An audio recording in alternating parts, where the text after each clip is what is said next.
The former president of Mexico. Which one? I'm having a brain. Well, name anybody. Fox. Who's your favorite foreign leader? Get him off the hook. Name a foreign leader you respect. He was terrific. Any foreign leader? Merkel. Okay, Merkel. Okay, fine. Save yourself. Can't argue with that.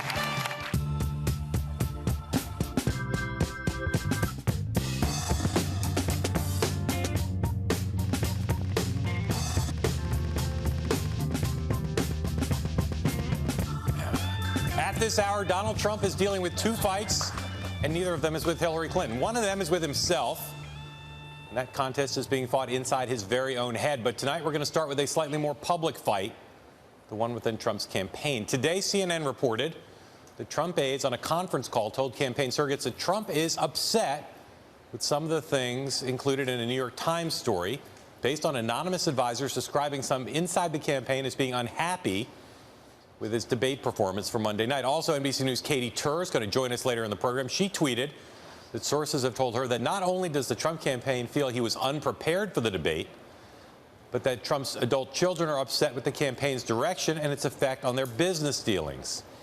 The campaign responded via email to Katie Tur's tweet saying that the children are, quote, happier than ever before, and that, quote, the business continues to be tremendously successful. Trump himself responded to Tur by email, saying in part that it is hard to be unhappy when we are doing so well. Trump's campaign manager Kellyanne Conway went on The View today and was asked if she expressed any unhappiness with Trump's comments about the Miss Universe winner, Alicia Machado. In the past, he's called her an eating machine. I feel uncomfortable with it as a woman, but I'm curious how you felt about those comments. Well, I don't discuss people's weights and their looks. Did you reprimand him for that and say to him, listen, why are you saying women are fat? Why are you calling women fat pigs? Did you say that to him? Yes, I think it's beside the point. But hold on, that he gave that particular woman a second chance. This was 20 years ago, and she obviously has a troubled past that I won't get into. But so what? No, well, hold on. It has nothing to do with her being fat or skinny. No. So, John, on a scale of 1 to Godzilla, how much disarray do you think is actually happening behind the scenes within Team Trump? I think it probably not Godzilla level, but it seems like it's relatively high on the basis of what we have heard from other reporting and the reporting that comes to us through our various people in our teams. I think there's look, this has never been a happy group. I mean, and it's obviously had more turnover even than a normal presidential campaign. And Mr. Trump, his children have. They're never that comfortable with anything that resembles a traditional campaign, and no matter what, there's a certain moments when he can kind of be pulled back towards a more traditional focus. But in the end, he spawns a certain amount of chaos, I think, amongst them because of the way in which he behaves. There are three sources of friction within the Trump campaign as I see them right now. One is Trump's performance himself, not just in the debates, but in general. Yes. It just radiates out friction as people react to his unhappiness. Yes. And his strong, weak performance.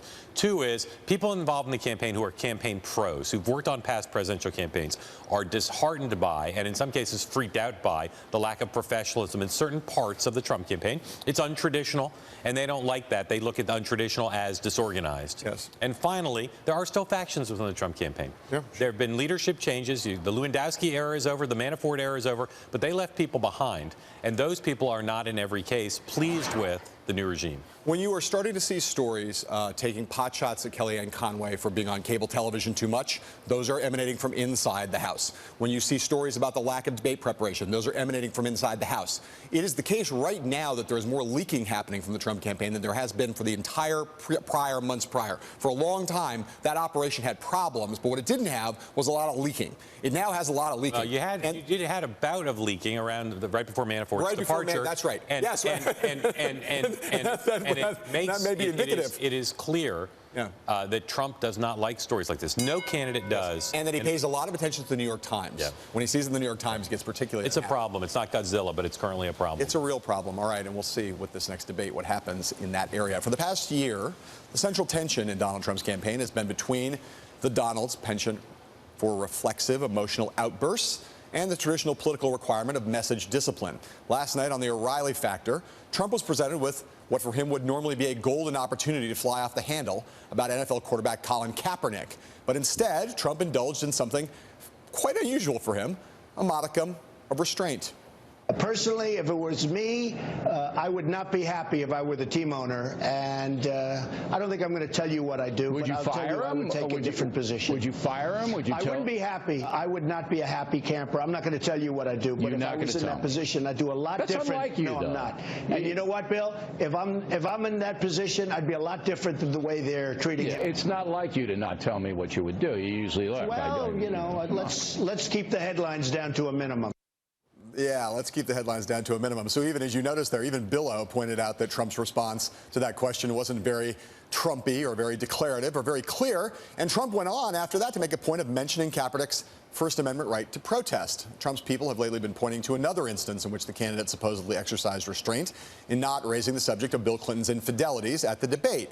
At this moment, in the wake of Trump's attack on Alicia Machado the morning after the debate, the Trump campaign is trying to drive a focused message surrounding Hillary Clinton's purported corruption. So, Mark, taking into account the Machado outburst on one hand, and as mentioned last night of Clinton not making it to her bus or her minivan on her SUV on 9/11, and this restraint that we just saw in him answering the Kaepernick question, these are kind of in conflict. So what's your read right now on Trump's internal capacity to control himself and exercise message discipline going forward? He knows he has to do it. He understands conceptually how it's done, as in the Kaepernick thing, although acknowledging that he didn't want to do it because he didn't want to create headlines is kind of acknowledging the fourth wall. Regs. But it shows he knows the concept. But the data overall suggests not going to do it. Right. It's like every fiber of his being resists, wants to flee from, wants to light on fire the notion of message discipline. He wants to speak his mind in any given instance, and many times when he speaks his mind, he gets in trouble. Either he says something that's offensive, or he just takes the campaign wildly away from what they're supposed to be talking about and the message that they think is a winning message. And I just think he's never been before able to restrain himself. I don't believe he'll be able to consistently restrain himself in the future. I don't either. I found it hilariously random that he exercised it on this particular question. I mean, right. Yes, you'd make enemies either way, and yes, it was nice to show nuance. What do you think if he answered the question honestly? What do you think he would actually do if he were the owner of the 49ers? He'd probably fire him. Yeah, fire him. What, have him run over by a car or something? It sounded like he was trying to. Yeah, I'll tell you, I'd handle it really differently if I was. I never thought I'd hear Donald Trump in the context of on Fox News defending the First Amendment right of an NFL player to, protest during the national anthem. With O'Reilly baiting him, repeatedly baiting him. You could it shows top of mind. But it shows the top of mind for him now is I gotta show discipline. I can't say something that is going to clearly make headlines. Trump comments on NFL player going to make a lot of headlines. Who also happens to be a racial minority, so it's like let's not do that. Not go there. He held himself back last night. The other thing I'll say is he keeps going on Fox News. Yep. Come on this show, go on, meet the press, whatever. He just keeps going on Fox News, and I'm telling you, there's nothing in it for him. He seems to not understand that we have now an abundance of information outlets. There's a lot of cable stations. There's a lot of Trump. We're waiting for you. There's a lot of places you can go. We'll fix the lineup too. Yeah, right. We'll give you the whole hour. Yesterday in Council Bluffs, Iowa, Trump unveiled a new catchphrase. Very much on message now. It's sure to set off a Michael Isikoff Google alert. The phrase is "Follow the money." An attempt to portray Hillary Clinton as a corrupt politician in league with Richard Nixon. Trump is pushing the hashtag Follow the Money, pumping out press releases, and painting Clinton as a crooked Washington insider who is beholden to Wall Street donors and other special interests. Earlier today in Bedford, New Hampshire, Trump held a rally where he continued using this Follow the Money attack, but he also added this. The American people have had it with years and decades of Clinton corruption and scandals. Corruption and scandals.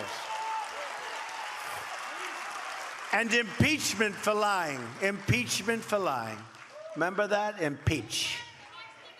They're tired of the lies. They're tired of the trivial politics. They're tired of being talked down to, looked down upon, and treated like second-class citizens. And they're phenomenal people. You are phenomenal people. The Clintons are the sordid past. We will be the very bright and clean future. All right, so John, is talking about impeachment a way to reinforce this message about general corruption that the campaign wants to emphasize, or is it a distraction that's going to undermine it? I believe, and again, I do not know the answer to this question, but I believe it's much more of a distraction than an effort to focus, only because the word impeachment in every American's mind who knows who has any memory of this is sex. That's what he was impeached over. He wasn't impeached over lying. I mean, technically he was, but in fact, the whole thing was about lying about a sexual relationship that he had. So for most people, that is an invocation of the Lewinsky scandal. And I think that immediately starts to drag you away from the issues around email, the issues around money, the issues around the foundation, around all the stuff that Trump would ordinarily be trying to drive. I think he's become as good at talking about the issues you just raised as he is as anything else in framing her, and reinforced by press releases and surrogates. And I think the Clinton campaign, if they were honest, would acknowledge those are themes that can hurt her because they go back to the old corrupt ways of Washington. Right. And for all the attempts of the Clinton people to say Trump's worse and everything, he can't be tied to Washington the way she can. Right. If he could do the impeachment and the sex stuff the way George Walker Bush did against Gore, in a very elliptical way, Bush used to say, when I am sworn in, I'll raise my right hand in the Oval Office and restore honor and dignity to the Oval Office. Right. Then I think it might dovetail. But there's no way Trump will be disciplined in talking about impeachment. He won't be oblique. Right. He'll start saying explicit things, and it'll overshadow the other message. So I think that if he can stand the money thing, it's one of his best chances to win. If he talks about impeachment, he's just going to mess it up. I mean, look, if you remember, I mean, I know you do, you think about the way that Barack Obama handled this. The notion of Clinton fatigue, for those who are old enough to remember the Clinton years, is a real thing. And Barack Obama exploited it to his great benefit in the Democratic primary in 2008. So it's a real thing. And trying to tap into that is right. Smart politically, not right exactly, but smart politically.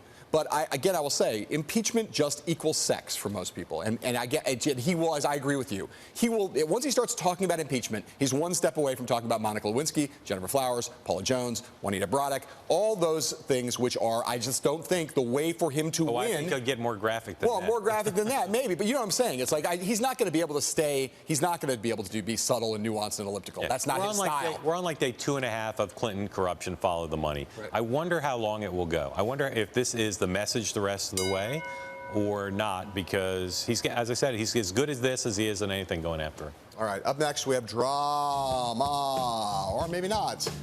What the Hillary Clinton campaign is up to after this.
The Iowa caucuses back in January, Donald Trump lost and Hillary Clinton won, albeit by just a hair.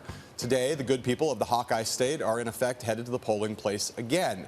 It is the beginning of early voting in Iowa, and they take it seriously there. In 2012, 43% of the ballots were cast before Election Day.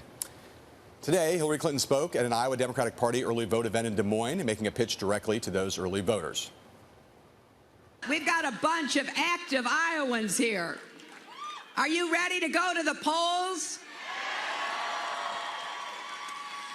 Well, luckily in Iowa, you can start today. Lots of folks don't have that opportunity across the country. We have, 40 days, 39 days left, and each and every one of you have the chance to make sure that we keep our country on the right path. We have 40 days to win an election that's going to affect the next 40 years of our country. And you, every one of you, can make the difference. So it's not just Hillary Clinton. Tomorrow, Tim Kaine's wife, Ann Holton, will be in Iowa to continue the push, and Chelsea Clinton will be in Wisconsin to encourage early voting there. Next week, Bill Clinton will take a bus tour across Iowa, or Ohio, I should say, a week before that state's early voting process begins. Donald Trump, for his part, visited Iowa yesterday for a rally. Those are just a few of the battleground states where early voting has either already started or will soon start. So, Mark, when it comes to this rather important and often overlooked subject, that is early voting, which side has the edge? Well, I think it's not knowable. There's always a lot of bluster, and it's difficult for the press to get at what's going on in terms of the operations. I'll tell you two things that each side has going for them. On the Democratic side, they got more surrogates who can draw big crowds. They have a more sophisticated sense of the mechanics of how a campaign can influence early voting. Second, in the wake of the debate, the media coverage is slanted towards Clinton. So there's just more optimism, enthusiasm on the Clinton side. Today, let's wait for the next round of polls. Maybe that'll switch, but that's an advantage for her. On the Trump side, there's no doubt, you and I have both seen, the Republican National Committee is doing more than any national party has ever done, probably, to try to carry the ball on things like early voting. Is that the same as being tethered to a candidate? No, but it's strong. But it is strong. And in some states, Republicans have more of a tradition of voting early because it takes a little bit more involvement to turn out and do that. I don't disagree with anything you just said, except for I think when you said the coverage is slanted toward Clinton, you mean that she's had more positive coverage. More positive coverage. Slanted in her favor. You know, this is just a ground game thing. You know, in 2012, early voting dramatically favored Democrats. The Obama campaign had an incredible ground game. They were taking people, literally physically identifying the voters and carrying them to the polls and putting them in front of a polling machine, or getting them to send in their vote. This time, it seems like I actually think the field operations are surprisingly equally matched. The Clinton campaign obviously has a much more traditional structure. They have a lot more offices. The RNC is doing a lot, and I think they have focused a lot on registration and early voting. And we won't know until after Election Day whether they match the the Clinton campaign, but they're closer than people think. Yep. I think. I agree with that. All right. Going to be a mystery for a while, though. Earlier in the program, we talked about the inner workings of the Trump campaign and the chaos and finger-pointing that exists there. So let's now look at what's happening across the river in Brooklyn. In 2008, the Obama campaign was known as No Drama Obama. Hillary Clinton's campaign was really the opposite. Her operation was saddled with the worst political buzzwords you can imagine: infighting, shakeups, and strategy and tactical disputes. This time around, though, there's been a whole lot of nothing coming from Brooklyn, especially compared with the Trump campaign, which seems to be as leaky as leak soup and has, of course, seen some high-level campaign staffers head to the exits. Historically, during tough times in any campaign, you're going to see some damaging background quotes and leaks. But even 2 weeks ago, when Clinton's campaign was fighting off a bevy of negative stories, the press was getting no finger-pointing, no backbiting, no criticism of the candidate herself.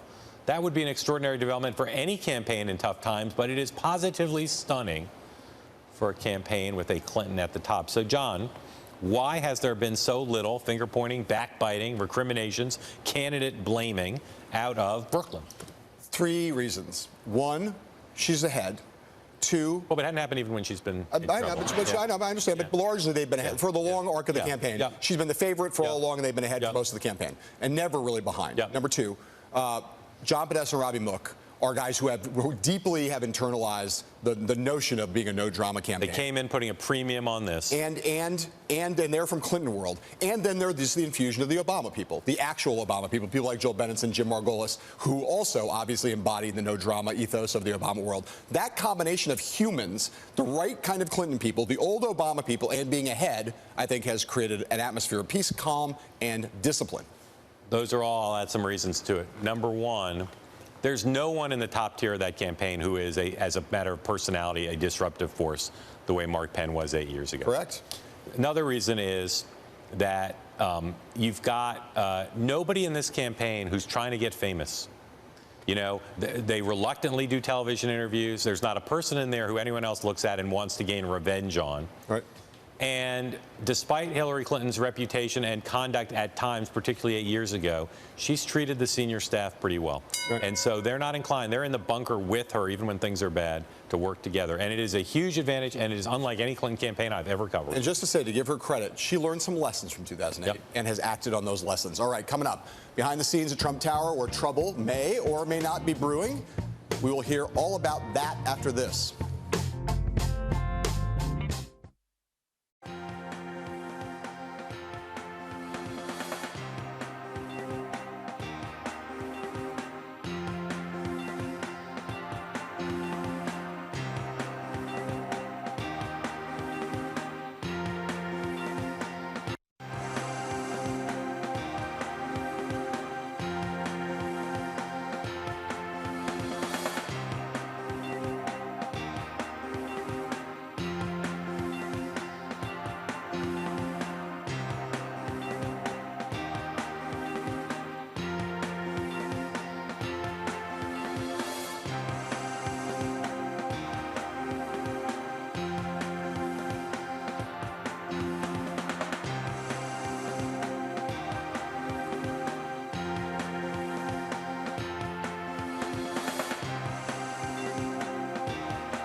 Donald Trump's campaign has had its ups and downs. Our next guest has seen all of it.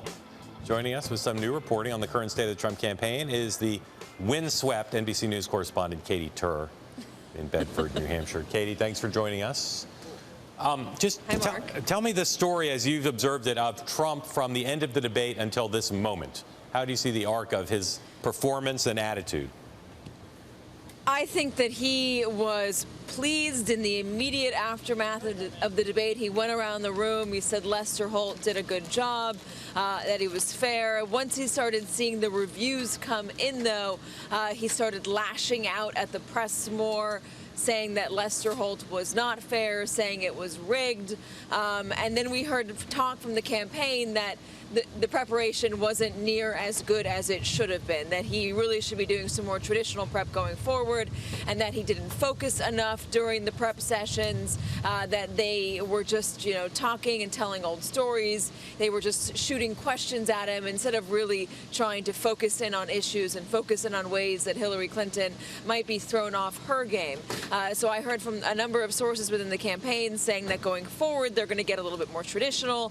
They are going to do mock debates, have him stand behind a podium, potentially get a debate coach in to talk to Donald Trump, find ways to get under Hillary Clinton's skin, ways to turn the conversation back to ground that he finds more favorable. And then I got, after that, some tremendous pushback from the campaign saying that none of this was true and that my sources are made up. Somebody called one of my sources snuffleupagus. So it's been up and down within the campaign, and that's because I think Donald Trump has started pushing back hard on his aides, saying we can't have this narrative out there. To be clear, Katie, we both have snuffleupagus as one of our sources, and we think he is highly reliable. Oh, good. I'm as glad always, that he's not just mine. Never steered us wrong. Tell us about what you know at this point on the question of how secure Steve Bannon and Kellyanne Conway are in their jobs. Listen, I think they are very secure in their jobs. I had heard the kids were not happy with them, but that is not to say that they were less happy with them than they were with Paul Manafort or were with Corey Lewandowski. We do know that the kids had no love lost for Corey Lewandowski, that he was somebody that they wanted out for a while. The frustration that I was hearing was more in line with them not being able to keep their father on track when it comes to things like debate prep. That and, worries going forward about how this might be affecting the business, because win or lose, they have the business to inherit, and they want to make sure that their business is going to be in just as strong a place as it was before this campaign season started. So once that story came out, and that I had been hearing from people for quite a while, that got a tremendous amount of pushback as well, not only from the campaign, but from the kids. Donald Trump sent a personalized message to me, basically saying that my sources, even if they do exist, are long fired, and that they have never been happier. The kids have never been happier. This is the happiest they've ever been with how things are going. Listen, I think the Trump campaign wants to portray themselves as having it together, as any campaign would want to do. They don't want to show any infighting, especially when it comes to the family. They want to seem like they are a united front, a family that doesn't have any real issues behind the scenes. Okay, Katie Turrup in New Hampshire, thank you very much. Coming up, talk more about the presidential campaign with two senior strategists of our lives right after this.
Secretary Clinton, the Trump campaign is signaling that they are poised to get personal about your husband's past, about your past.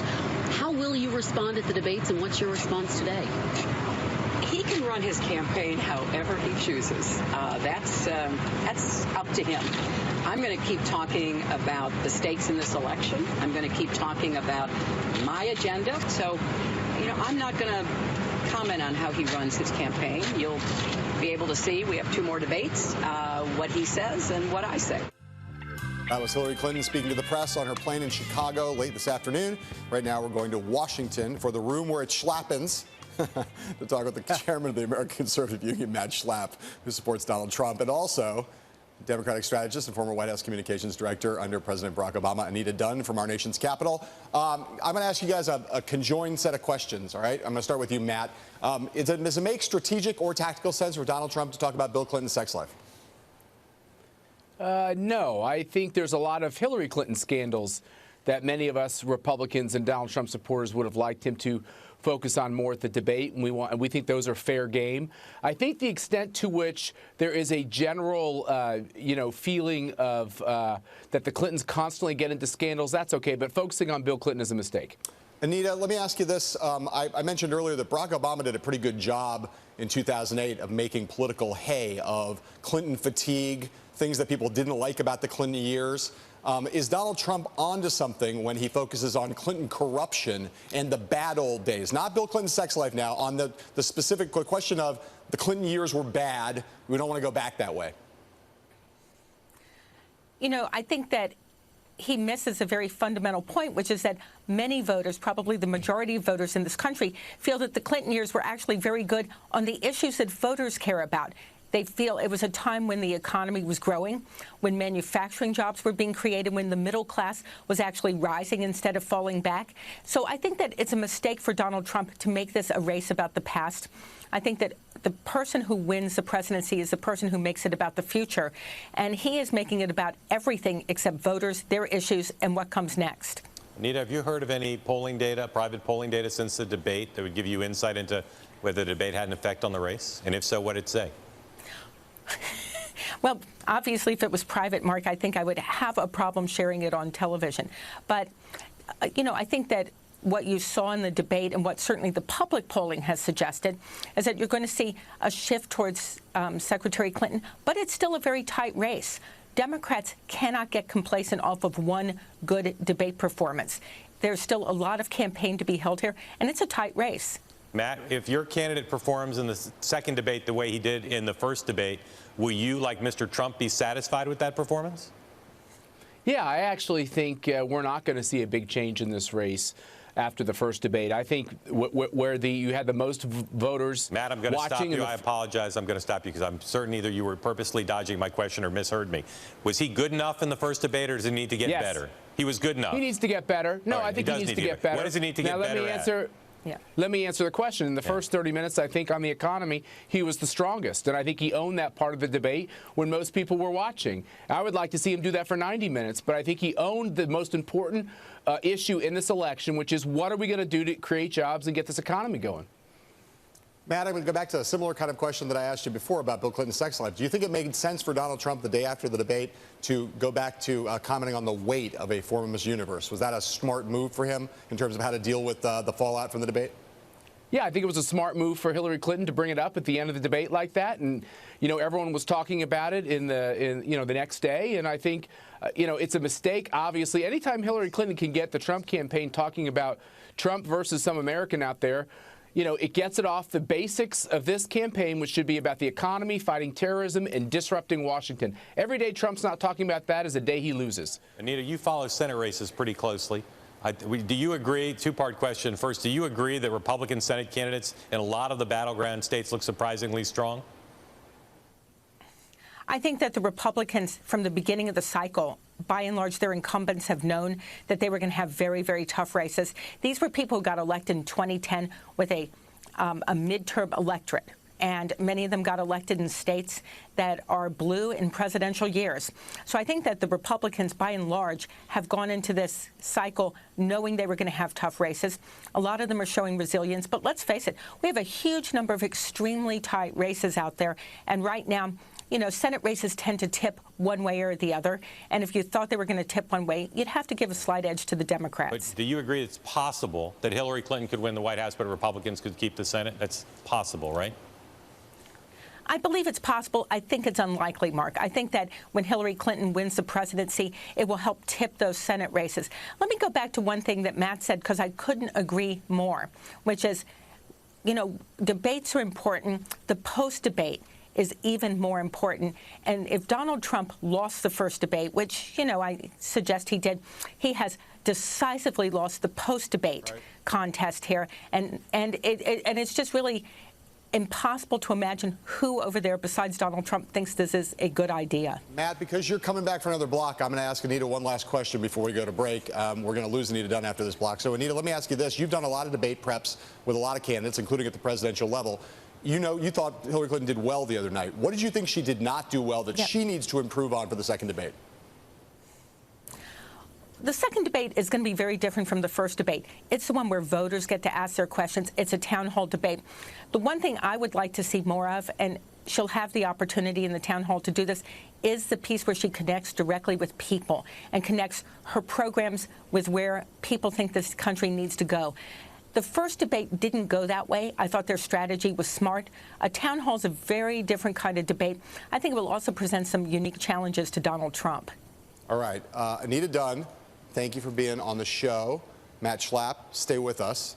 Coming up, we will bring on the head of Clinton's super PAC to join this conversation. If you're watching us in Washington, D.C., you can also listen to us on the radio at Bloomberg 99.1 FM. We will be right back.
We are back with Matt Schlapp, the chairman of the American Conservative Union. He's in Washington, D.C. Also in Washington, Guy Cecil, co-chair and chief strategist of the pro-Hillary Clinton super PAC. That is doing lots on her behalf. Guy Cecil, for a while, Republican donors, mega donors, were not doing much to help Donald Trump. I know you monitored it closely. What's your view of just how much they're giving now as compared to how much you've raised and will raise the rest of the way? Are they getting close to parity? Not close to parity yet, but there's no question that there have been increases. In fact, there was just a report this week that the Ricketts family was raising about $70 million into a C4 that actually doesn't disclose its donors because they want to provide a home for donors who are too embarrassed to publicly give to Donald Trump but want to figure out a way to support him. So We intend to, as I've said on this show many times, be on the air all the way through the end of the election, and we're also expanding our operation on the ground in several states as well as online. What state, Guy, just what states are those? We actually have field operations on the ground now in Florida, in Nevada, and we'll be expanding to Ohio starting on Tuesday. Just one more for you, Guy, and then we'll switch back to Matt. You went off the air with much fanfare with paid television ads in Colorado and Virginia. There have been some public polls that have shown those two states tighter. Any chance you'll go back on TV before Election Day in those two states? Well, right now we don't have any plans on going back on the air in Virginia, but in fact, we had always planned. In fact, we've had a buy planned in Colorado going up on October 4th. It's something that we actually reserved earlier this year, in large part because in Colorado, most of our voters vote by mail. And so we'll be on the air during the vote by mail period there. Matt, Hillary Clinton today rolled out a few more names of some more prominent Republicans who are now saying they're going to vote for her. Obviously, Senator Warner from Virginia the other day came out and endorsed her. Just give us a sense right now of what the state of Republican unity is behind Trump, and will he be able to get consolidated enough of the Republican vote in order to win this election?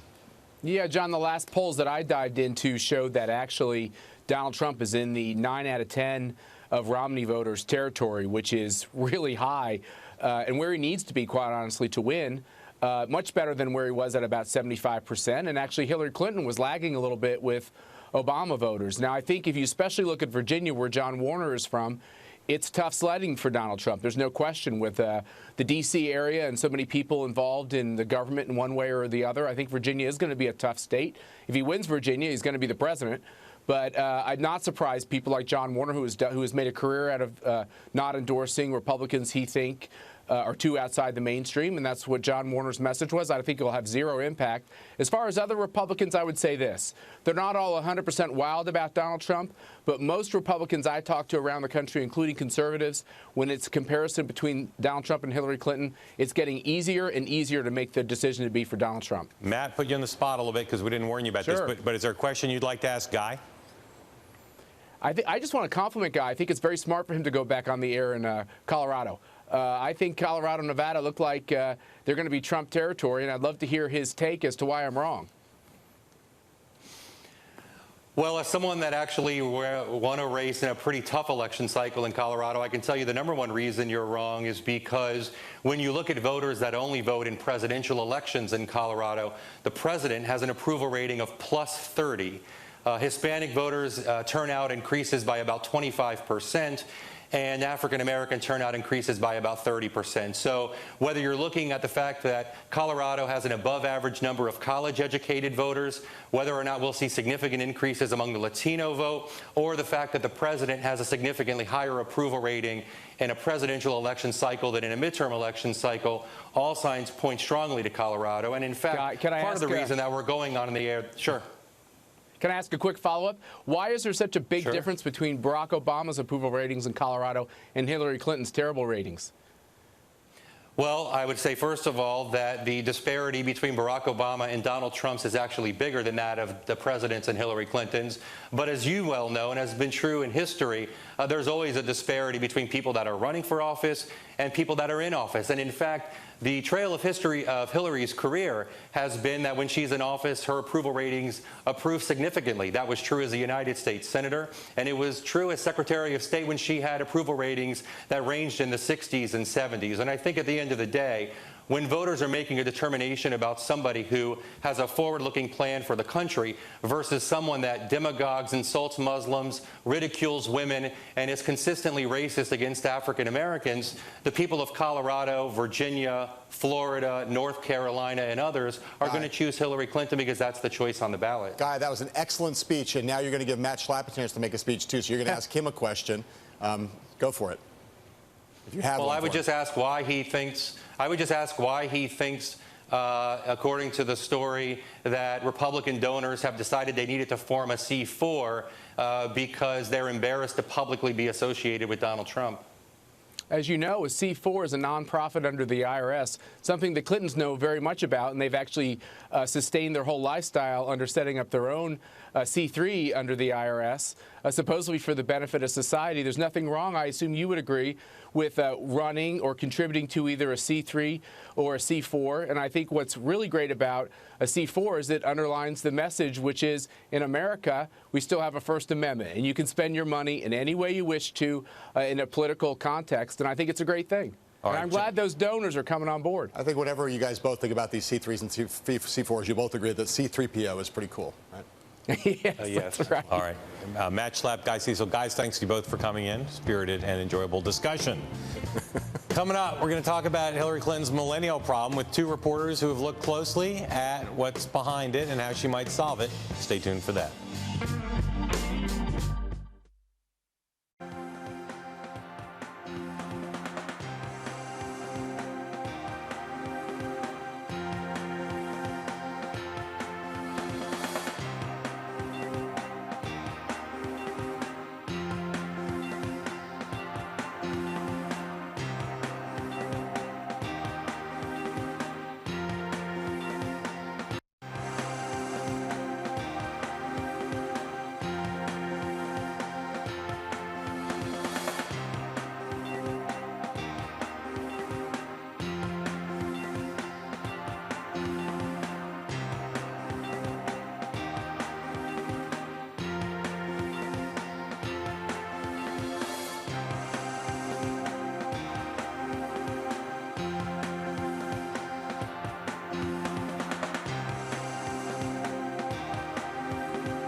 What's up, millennials? This next segment is woke, lit, and just possibly on fleek. Also, it involves Brooklyn. For the Clinton campaign, the kids right now are not all right. And Brooklyn's problem involves a subject that millennials hate because it isn't all about them. That subject is math. Team Clinton has been dispatching surrogates to pitch young voters, many of whom supported Bernie Sanders, a group that she's had considerable trouble consolidating. Our men, Steve, Mr. TV Yacino, who's here with us in the studio, and Sasha Victory Lab Eisenberg, who joins us from Grand Rapids, Michigan, took a close look at the voters they're calling Bernie pendants, who they are and where to find them. So I'm going to start with my friend Sasha. Tell us, Sasha, where Hillary Clinton could have the most trouble with Bernie Sanders supporters. Yeah, so he did well in the primaries, not really among traditional Democrats who voted in the Democratic primaries, but among independents who had the opportunity to vote. And we sort of looked at this, what we call the Bernie belt, these states stretching from Maine to Washington. He won in the primaries, every primary and caucus abutting Canada except for New York. And these states have something in common. They're overwhelmingly white. They're fairly small, with the exception of Michigan, and they are states often with very high turnout already, and that poses a challenge. It means that Hillary Clinton can't decide that she's going to get to her win number by going out and finding African Americans or Latinos and registering them and turning them out. She probably has to go out and actually win these voters over, keep them from going to a third party or from sitting on the sidelines. So, Steve, who are these Bernie pendants, and where will they matter the most? Yeah.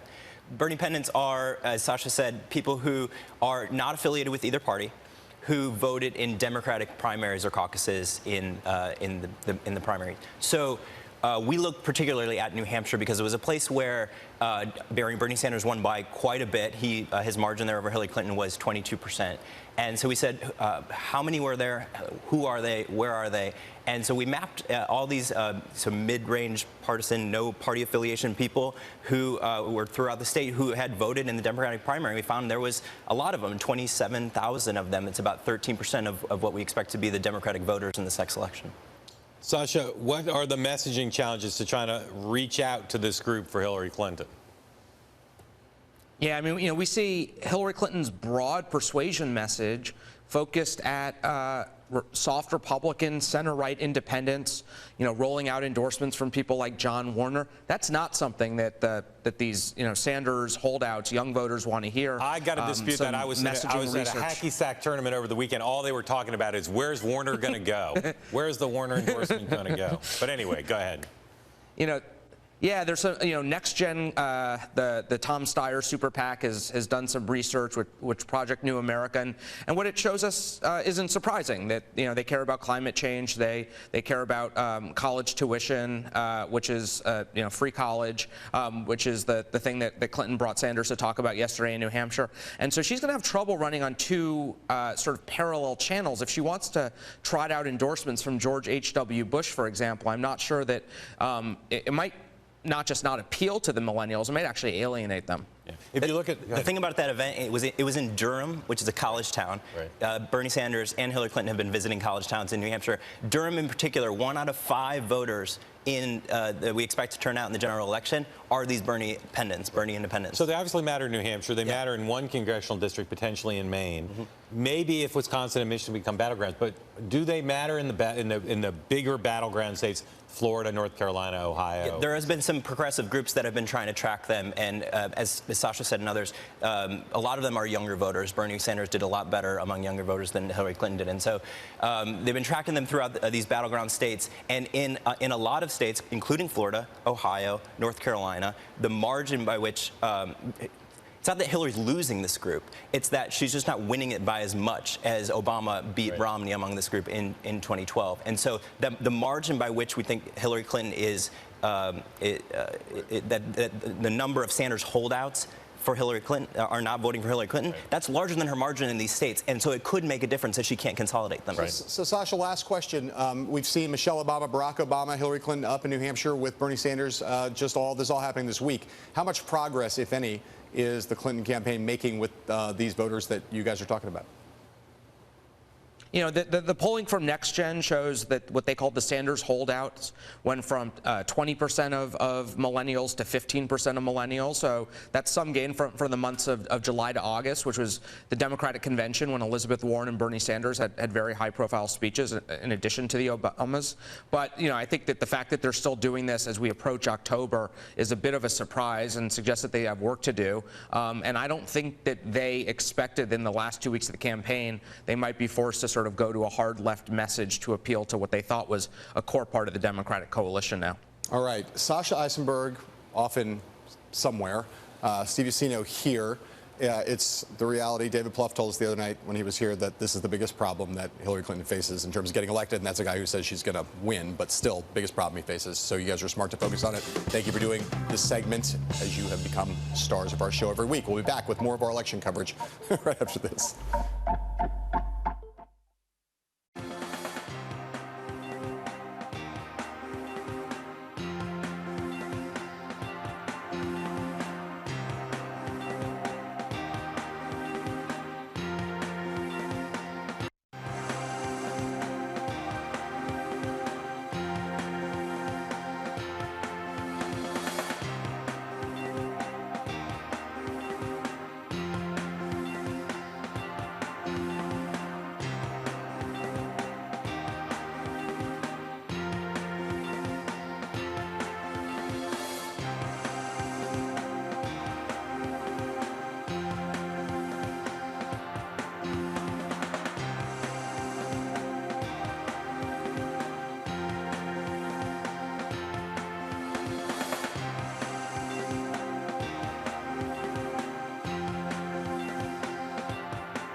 Kramer, Elaine, what's up the deal with all that sniffing that Donald Trump was doing during the debate?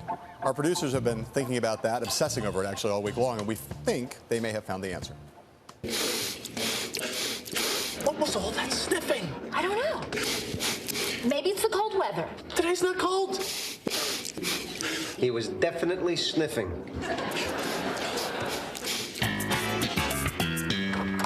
Sniffing? What do you mean sniff? Sniffing with his nose. He probably had a cold. No, he didn't. I asked him. So what do you say? I don't know. You know, what if drugs? You think he's on drugs? I don't know. The sweater. The sweater made him sniff. See, I told you he wasn't a drug addict.